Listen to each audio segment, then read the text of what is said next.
So like with Lecture 8, we've been transitioning to talking about specific types of surveys that we can conduct with the fundamentals that we've learned in the previous lectures 1 through 7. So in Lecture 8, we talked about topographic surveys. Now we're going to be talking about some specific engineering surveys. And we've pared this down a bit to really focus on, for the most part, the types of surveys related to horizontal and vertical curves associated with route surveys. And usually when we think of a route survey, we're thinking of roadway or highway type design, but it could apply to other situations that we'll see in a second. But everything that you've learned in terms of how to collect measurements in the field, how to lay things out in the field, all of those are still applicable. We're just talking about specific applications, and you'll see some specific geometry and calculations of how to lay out these curves. One's circular, one is parabolic, so it'll bring back some memories of pre-calc, but overall it's relatively straightforward. It's mostly a vocabulary and then basic math review type exercise. So like I mentioned before, we're focusing in this lecture on route survey. We'll define that in just a second.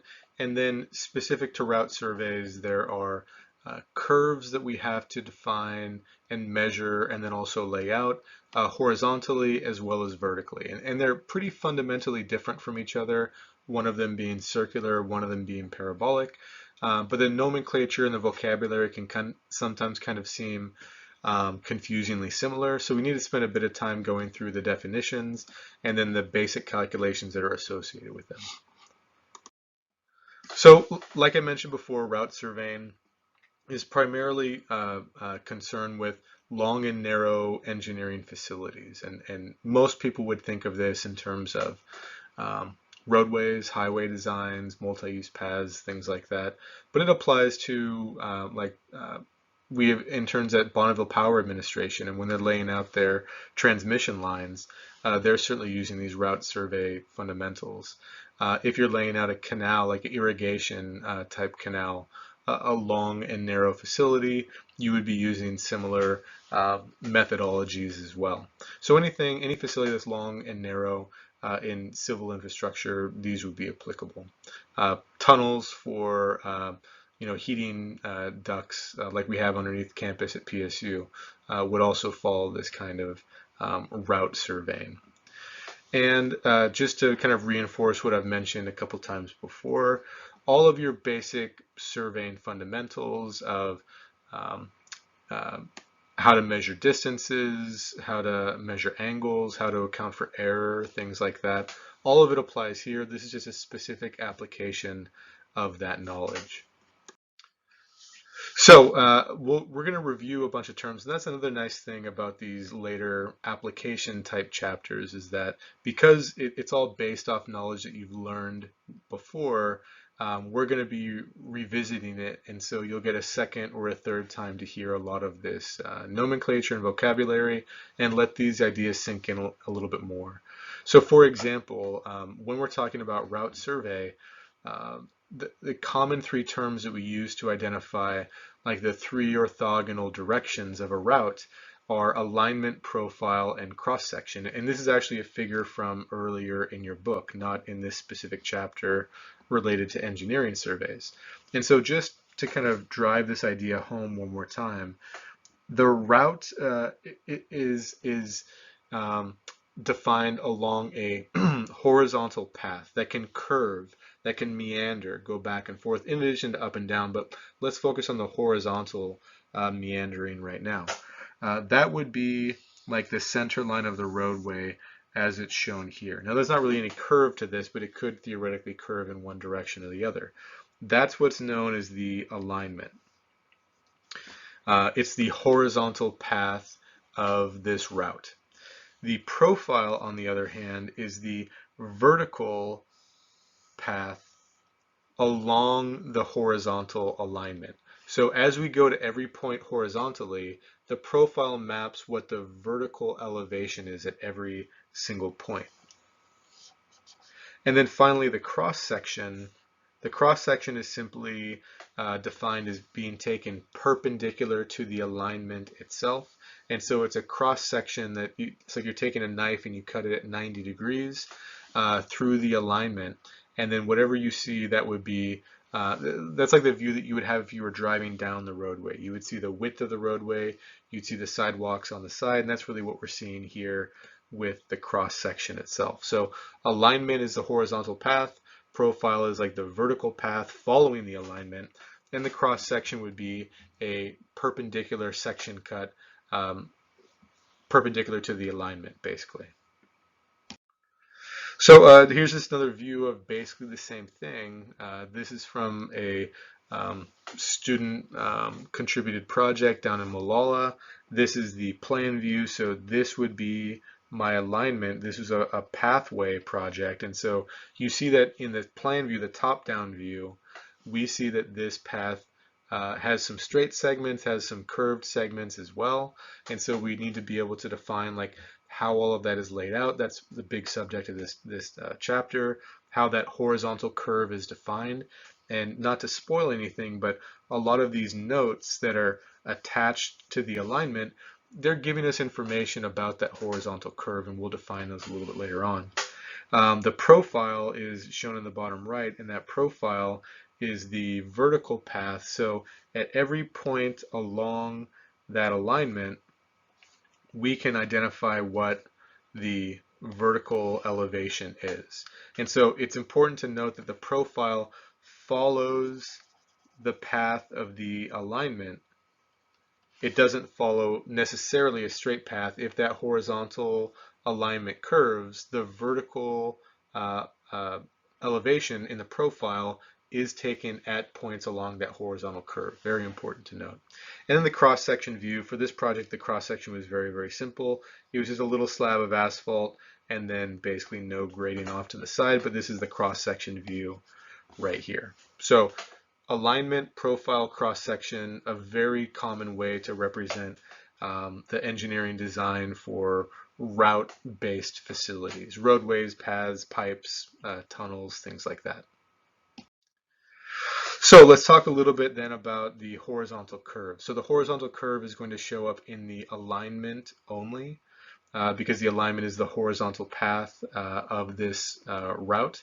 And so the whole purpose of a horizontal curve is that we're trying to make smooth transitions between the straight segments of, let's just call it our roadway, because again, that's commonly what we learn about. But it could be for a pipe as well too. They need to have smooth transitions as well. And so how big that curve needs to be, it depends on a lot of stuff, like what the design speed is or what the flow rate is for that pipe. There's a lot of other considerations that go into it that we won't really get into detail about in this lecture, but let's just say the purpose of the curve is to make that transition from one straight segment to another straight segment as gradual as possible or feasible. So this is that example from that Molalla project that I was mentioning before. Let's just say that at the beginning of this pathway, there's a straight segment, and there's another straight segment right here, and then I think at the end there's another straight segment. Well, in between those segments, we have a curved segment that is that horizontal curve. And so there's a curve number 1, a curve number 2, and for each of those curves, we need to provide enough information for the surveyors to go out and stake it and show the contractor where everything needs to be built. And so you can see that in this curve data table, there's a bunch of different ways that your curve data gets communicated to the client, the contractor, the surveyor, etc. Here we chose to provide a radius, a delta value, and a length. Now we need to define what each of those are and kind of what the fundamental shape of these horizontal curves are, which will come up soon, but this is how we would often represent it in a plan set. Graphically in plan view, and then tabular with a table to show some of the critical information that the surveyor would then need to be able to lay all of this out. So let's talk a little bit first before we get into the details of the calculations of what some types of horizontal curves are. So simple is really what we're going to focus on and what you're going to be able to do calculations on. But let's just say we have 2 straight segments of a roadway and we want to connect it with a curve to make it more gradual. Well, this is what we would call a simple curve. A couple notes about a simple curve. it is just an arc segment of a circle. That's all that comprises it, and it's just between two straight lines. Whereas if we had like a compound curve, a compound curve basically means that we're still connecting two straight lines, but maybe I have some curve that's really, really shallow, followed by another curve that has more curvature. So let's say that this is one and this is the other. Two different radius curves that are attached to each other to then go between two different tangents or straight line segments. These we would often call a tangent. Important nomenclature. Tangent is just a straight line segment of our roadway. A broken back basically means that we're attaching two different tangents, but we use an intermediate tangent section in between. So we're going from one tangent to another. We have two curves in between, and those two curves are connected with a straight line segment. Reverse is relatively straightforward. Reverse, we would be doing something like this, where one horizontal curve transitions into another one, but curved in the opposite direction. So like an S curve is what we would often think of as a reverse curve. And the last one that gets pretty complicated is called a spiral curve. And so the reason that we have a spiral is that when you're experiencing a curve in a car, if you go straight into a circular curve right away, that means that you would go from 0 radius curvature to some non-zero value immediately. So that would mean that you would basically need to like jerk the wheel instantaneously. And it makes a lot more sense in like the natural way that we drive would be to gradually change the radius that we're curving into.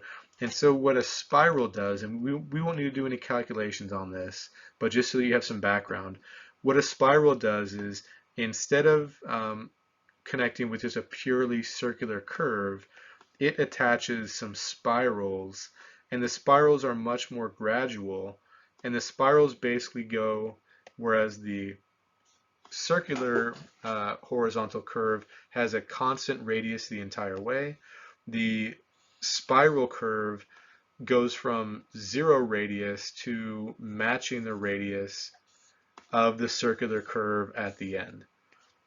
So it goes from 0 radius of curvature to matching the circular curve when the spiral is done.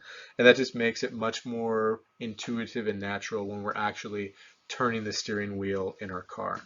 So a spiral just means that we have a little bit more complicated geometry to deal with, but if you get into an intro to transportation class, the geometry part of it really isn't all that bad. And if you start using software like Civil 3D, it'll do all those calculations for you pretty easily, and you can just drag and pull points around to adjust the size and the length of your spiral. I'd also point out that most highway DOTs require the use of spirals, and so they have pretty clear criteria about lengths of spirals relative to circular curve lengths, things like that.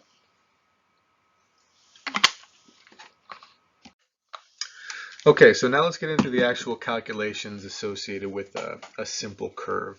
So like I mentioned before, this is a single circular arc segment, so it's a portion of a circle. And this is kind of daunting at first. We've got a ton of vocabulary that we now need to deal with. So like beginning of curve, BC, subtangent, T, external, E, end of curve, EC. We'll go through each of those in more detail later on, but all that this is trying to get us to do is build this curve right here. And you can see that this curve has a constant radius the entire way. That makes our lives a lot easier than dealing with a spiral. But a lot of the tasks that we have here would be, okay, we're given some information, calculate what isn't given. So maybe we give the radius and the delta, the deflection angle, and the radius and the deflection angle. Maybe then we just need to calculate what the length of the curve is. Maybe we have enough information to calculate that. And so it's a matter of looking in your book, There's like 8 different equations that you can use based off what you know. It allows you to calculate some things that you don't quite know yet. And so it's just a matter of finding the right equation to be able to calculate this stuff. We won't go into a lot of the decision-making questions like how long should the curve be? What is the minimum radius that I can use? That's all transportation related. A lot of it's policy related too, dealing with design speed, sight distance, stuff like that. Here we just really care about the geometry of it all. So some important points to point out here, no pun intended. BC, beginning of the curve. This is often also known as PC, the point of curvature. That's where you transition from a tangent section, a straight line section, and then the curvature begins. So BC or PC, same thing. EC would be the end of the curve, and it's often also known as PT, the point of tangency. I think they might be going a little bit away from PC and PT because you might be coming in off of another curve and you might be leaving into another curve as well. So to call it like the point of where the curvature begins and where the tangency begins isn't necessarily always true, but for my purposes, PT or EC I would count as the same thing. That's where you stop the curve and then usually you would then transition into a new tangent, a new straight line segment. The trickier one is going to be PI, point of intersection. So the point of intersection is not an actual point on the curve itself. The PI is where the tangent coming in and the tangent going out would intersect if there wasn't a horizontal curve. Because remember, the horizontal curve is this arc segment right here, and you can see that the PI is some distance away. Now the distance away is this E value we'll talk about a little bit later on. But either way, PI is where the tangents would intersect. It's not a point on the curve itself. It's an important point, but it's not the kind of critical point. So a couple of these variables defined. Some of them are more straightforward than others. So the radius, R, pretty straightforward. You go down to this imaginary origin, and that is the center of your circle that you're using to then map out this arc length. Delta, the deflection angle. The deflection angle is the difference in angle between the tangent coming in and the tangent going out. A pretty critical angle for sure. C, the chord length. The chord length would be from the BC to the EC. This would be in distance units. The subtangent length is from the BC to the PI, or from the EC to the PI. It's going to be the same exact distance because we're talking about a circular curve. That would be the same either way. It's actually already labeled on it. M, the mid-ordinate. So the mid-ordinate is this distance right here. It's between the long chord and the curve itself, but at the center of the curve length. E, the external, is just the contemporary to the mid-ordinate. E is from the PI to the curve at the center of the curve itself. And so M and E don't get used nearly as much, but they are pretty helpful in terms of laying out dimensions. So from a design standpoint, we don't use M and E nearly as much as a surveyor would. So for this class, it's definitely something that's going to be more important. And then D, degree of curvature. So degree of curvature is basically representing what the angle is for a 100-foot arc length of your curve. So if you took your curve and then you only took 100-foot length of it, how much angle is represented by that 100-foot arc length is what's known as the degree of curvature. And so this is simply a way to identify like how curvy your curve is. So the larger that value is, the tighter of a curve you're going to have. which again, hopefully makes intuitive sense to you. Now onto the equation. So we've defined what all of these variables are. Now how are things related to each other? And so this chapter in your book, and these equations 13.1 through 13.7 is really where you need to go if you have a problem that says you're given this information and this information, find this other information. It's going to be just a matter of stitching together whichever of these equations you need to find that unknown value. So for example, if you have the radius and you have the deflection angle delta, you can then calculate what the subtangent is. If you're looking for the arc length, you need the radius and you need the deflection angle as well, and you could calculate the arc length. This is a matter of what do you have and then what are you looking for. And so there'll be one example you'll see that gives like 2 or 3 bits of information and asks you to calculate one or the other. Now, the only other thing that I point out that can be just a little bit tricky here would be we will often label these points like the BC and the EC in terms of stationing. And so stationing is used all the time for route surveys, especially for horizontal alignments and curves and stuff like that. And so remember when we talk about stationing, for example, like station 4 plus 35.17, that is just 435.17 feet from some arbitrary zero station. So if you get a question that says, calculate the station of EC or PT, all that you would do is take the station of point BC and then add the length of the curve to then get the station for point EC. Or if you have the station of like PI, then you go backwards T and then you go forwards L. There's a bunch of different ways that you can do it, but the stationing, that plus symbol in that station, that is just like a fancy comma. You're not adding 4 to 35.17. It's like 435.17. That's the right way to read that. And then you just add the plus symbol in. It's like a fancy comma is really all that it is. Okay, so here is an example out of your book. Your book has some good examples. Again, these calculations aren't super complicated, but you should feel comfortable knowing where the relevant equations are. And for some given information, you should be comfortable finding the other not known information. So this is one of those problems that's asking you to calculate stations of point BC and EC. So we're given the station of the PI, and so all that we need to do is work our way through. Basically, I mean, what's critical here is we need to figure out the distance T and the distance L so that we can go from the PI, go back to BC, get that station, and then go forward L to get the station of point EC. That's really all that we're interested in.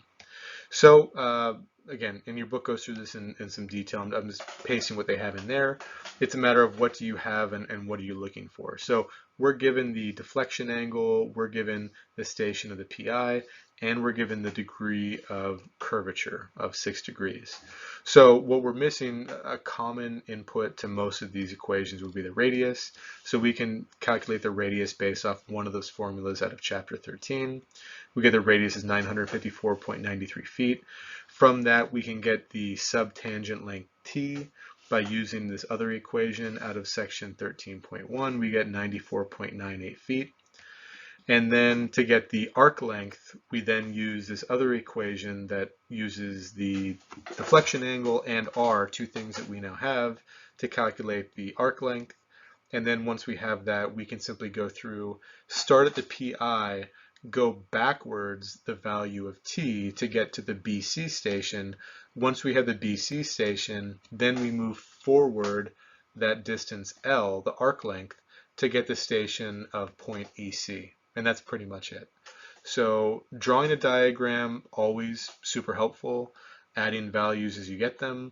really important. But either way, yeah, hopefully there's a couple different examples out of your book, but it's really just a matter of looking at equations 13.1 through 13.7, finding which ones you can start calculating with based off the information that you're given, and then just working your way through to find the rest.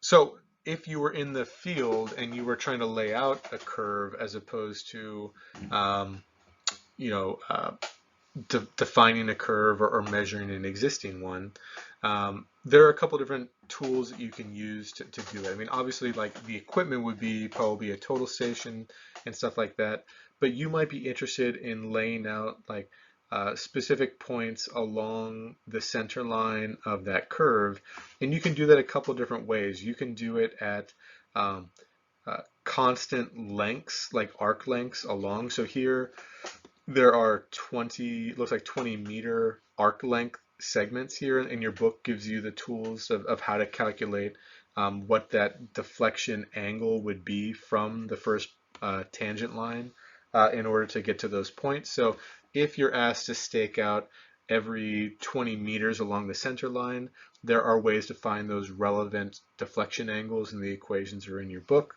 Not something that I asked you to do on the homework or on the quiz, but just good background. Another thing that you could consider is, hey, maybe I have like a big obstruction like a tree in the way. There are other ways to calculate like chord lengths to then work your way from center point, points on the center line of that alignment to get around different obstructions as well. All the geometry is pretty well defined. It's just a matter of what are you trying to do? Are you trying to find even points along the length of the arc? Are you trying to find points at arbitrary values because you're trying to get around an obstruction? Either way, all of those values and all of those tools are available in your book, and it just boils down to some basic geometry and trig. It just takes a little bit getting used to. Other types of horizontal curves that I just want to highlight for you before we get into vertical curves. So offset curves. This is super common. So the center line of, let's say, a roadway is the starting point upon which we usually base our design, but our roadways aren't infinitesimally wide or narrow. I mean, they have lanes and they have sidewalks and stuff like that. And all of those are usually based off of an offset from the center line. So let's say that we have a 3-lane highway, and the center line is right here, and then the first lane is like 6 feet offset on either side, and then you have another 12-foot travel lane on either side as well. Well, we want to be able to lay out the edges or the limits of those travel lanes, and so maybe we want to go 6-foot offset right, 6-foot offset left, 18-foot offset right, 18-foot offset left.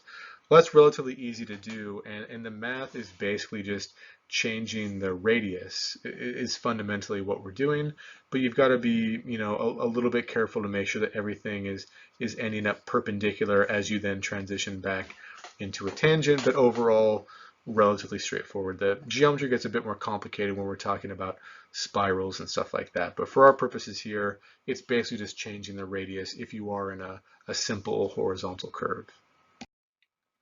Another type of horizontal curve, we have actually already talked about it, but a compound curve where you have two different circular curves where they have different radii, and therefore they transition within the angle between two different tangents, but they abruptly change the radius. And this is kind of like the one of the initial approaches to approximate a spiral, but you still see it nowadays in lower speed roadways, but it's just not as common as it used to be.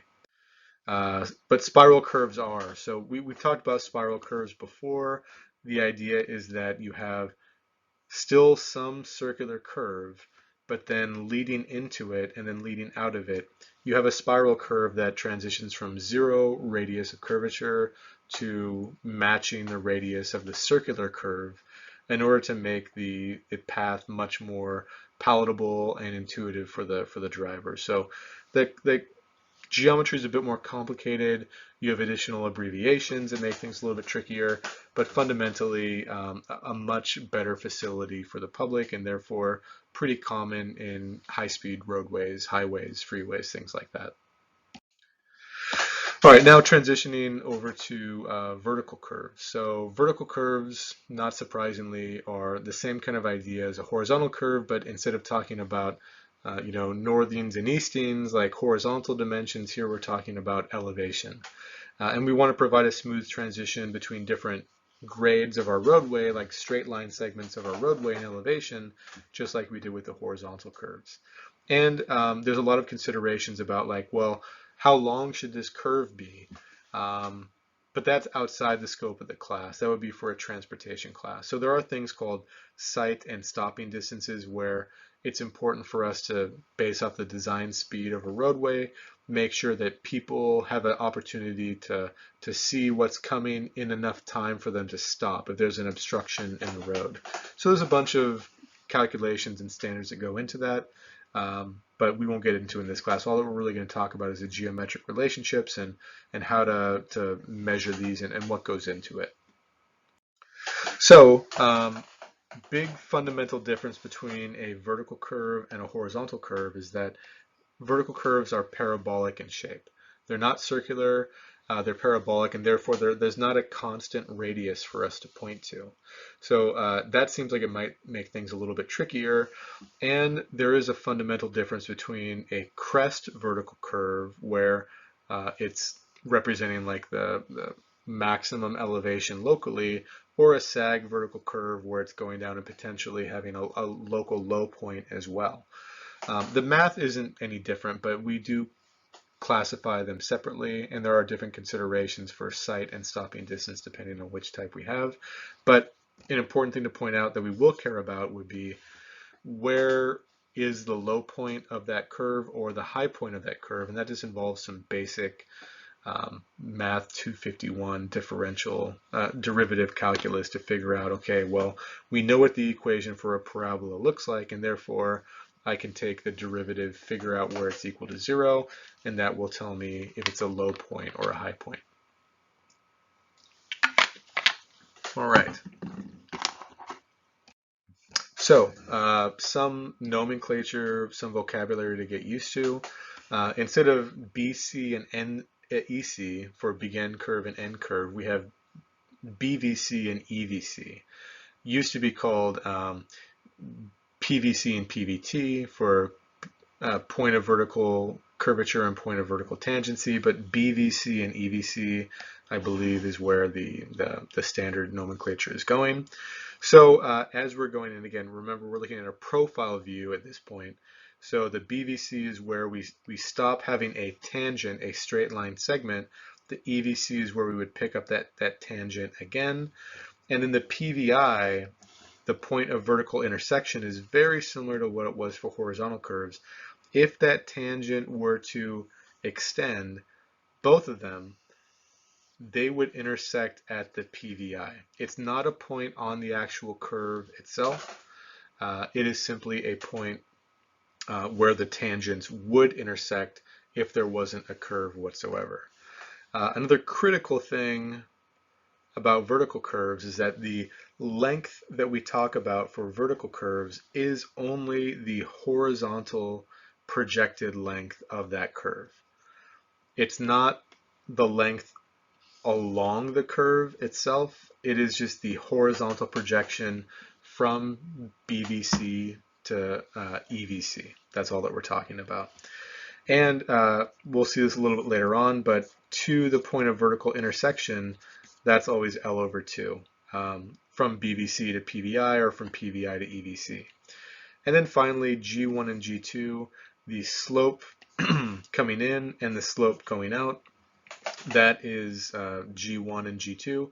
So I guess it's not, I kind of use slope and grade interchangeably, but really this is talking about grades because it's usually represented in a percentage. So grade in, grade out, usually represented as a percentage. Going up would be positive, going down would be negative. And then I didn't define it here, but this is a pretty critical representation.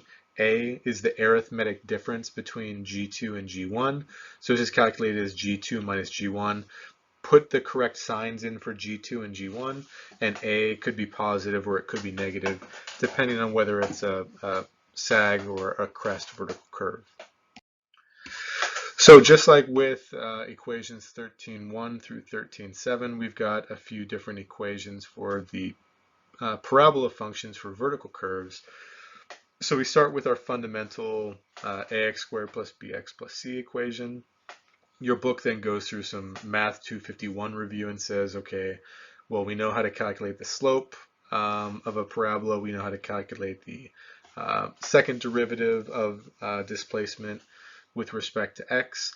And basically what they're doing is they're setting the origin for an xy coordinate system at the point of BVC. So they set like x equals 0, y equals 0 there, and that's the equation that they're then applying going forward. And again, remember, the distance that we care about is the horizontal distance, so we don't need to worry about going at an angle or along the curve. X is just the horizontal distance, and y would be the change in elevation is really what we're talking about. So a couple of things that are important that go into this. Through this derivation, they can basically get to this point with either of these equations that says that the change in elevation from BVC is equal to G2 minus G1 over 2L times x squared, x being the distance from the BVC, plus G1 times x. So with that in mind, you can calculate the point of elevation anywhere along the curve, as long as you know the elevation of the BVC and the distance from the BVC that you want the elevation of, and you know obviously G2, G1, and L. Those would all need to go into it as well, but you can actually calculate any given point along this vertical curve. I had mentioned before that we care about horizontal distances for L and for X. That's all that we care about, the horizontal projection. G1 and G2 intersect at the PVI, right? G1 and G2 represent the tangents, the straight line segments. The PVI is always half the length from BVC or the EVC. It's always directly in the middle. And this distance here, at directly below the PVI, this distance right here from the curve up to the PVI is the same as from the curve down to the chord between the BVC and the EVC. That comes in helpful a little bit later on as well too. And again, these are all things really, really clearly stated in your textbook. So how do you locate a high or a low point? If one of the questions would be, what's the low point or the low elevation of this sag curve or the high elevation of this crest curve? Well, just based off derivative calculus, we know that where the slope equals 0, we'll have a local maxima or minima. And so you can calculate the x coordinate, again, the distance from the BVC to the local minima or maxima, is equal to minus the first grade times L divided by A being the arithmetic difference between G2 and G1. And that's what you see right here. So that'll tell you the distance x, and then you can plug that distance x into your equation for y, and then that will give you the additional, or change in elevation from the BVC. You could then figure out what the total elevation is. Because commonly, the BVC, we would need to know what that elevation is, and then we can start adding on elevation based off what we calculate with our y, parabola type equation. So this is the procedure of how you would go through calculating the points along a vertical curve. So much more than horizontal curves, you're usually given all the information that you need for a vertical curve. You'd be given G2 and G1. You'd be given the length, the horizontal length of the curve, and you'd usually be given at least one elevation somewhere and a station somewhere on this vertical profile as well. So you go through, calculate the arithmetic difference, calculate the stationing of BVC and EVC, You can calculate the distances from the BVC and EVC to the PVI. Yeah, so it's a pretty formulaic process. One thing I don't know if it says here to calculate the high point or the low point. So that might be one thing that you might want to add to it, is if you want to figure out where the low point is, you would then use that equation to calculate x at the low point that we looked at on the previous slide. But this is pretty formulaic, and there's a couple good example problems you can go through to make sure that you understand it. But nothing too surprising other than just basic trig and algebra in these equations. Okay, so here is a good worked out example 13.6 that I'd recommend that you look at in a little bit more detail. And it just goes through that 7-step process on the previous slide. And the figure that you see in the lower right hand corner, that is a sketch that includes all the final answers as well. But you should always start with a sketch like that and add the values as you go along. So here we're given the horizontal length of the curve, 300 feet. We're given the grade in, we're given the grade out. We're given the PVI stationing and the elevation of the PVI, and we're asked to find the location of the low point and the elevations on the curve at even stations as well as the low point. So it's basically asking us to find elevations at even numbered stations along this alignment plus the low point. So just go through that process on the previous slide. Arithmetic difference. Then calculate the stationing of the BVC and the EVC. That's relatively straightforward. It's just PVI plus or minus half of L. Go through and then you can calculate, because these are just straight line segments right here, and we know the elevation and the station of the PVI, we can just use that straight line and the grades G1 and G2 that are known to then calculate what the elevation of EVC and BVC are. That's just using these straight line segments between the PVI and the BVC and the PVI and the EVC. Next, calculating the low point location. So that's the equation that we just saw 2 slides ago. 192 feet from the BVC, and then calculating the elevations at these even numbered stations is just plugging it into our fundamental equation. Mid-chord elevation. Okay, I'm sorry. So what they're going through here. So this this step right here, this 496.67, that is this point right here, mid-chord elevation. So we didn't really talk about this before, but the chord going between the BVC and the EVC directly, and just using basic interpolation or averaging to get the elevation directly above the PVC on that mid-chord. And we know the difference from the mid-chord elevation down to the curve is the same as the difference between the curve down to the PVI. And that simply allows us to calculate what the elevation is going to be on the curve itself, because we know the difference between the mid-chord elevation, I'll just call this, I believe it was called like point E, and the PVI.